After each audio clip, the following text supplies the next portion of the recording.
So I'm off to Israel on Wednesday. Now, it's very short notice, you know. Today is, I booked it Monday afternoon about 1 o'clock and I'm going on Wednesday.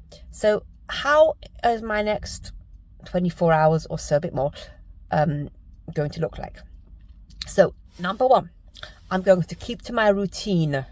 So it's soon dinner time. I have to serve dinner. I'm going to make a bigger effort to tidy up after dinner.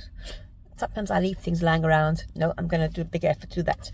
I'm going to make an effort to do the washing.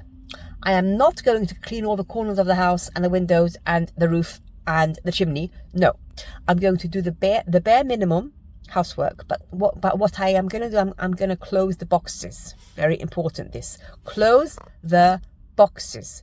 So anything that was, any sort of tasks that I had started over the last week, I'm going to make an effort to close, to finish. Close the boxes. A task is like an open box, and when you finish a task, you close the box. A lot of that difficulty focusing comes from the fact that we've got too many boxes open.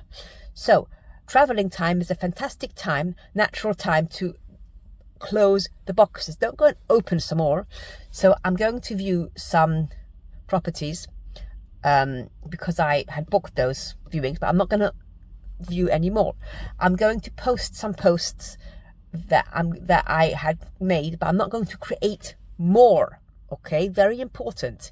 You have to close the boxes, and I'm going to make sure that I breathe deeply as much as I can, because breathing deeply really helps you to focus. You know, I'm thinking like, help. I'm going alone. I'm going to change flights. Will I get on the right plane? Will I read this? Will I read the right signs? Will I get on the right place? How do you? Oh, yeah, right. ADHD thinking going on. It's going to be fine, because there'll be people everywhere to help me. Exactly when I need the help, someone will rock up to help me.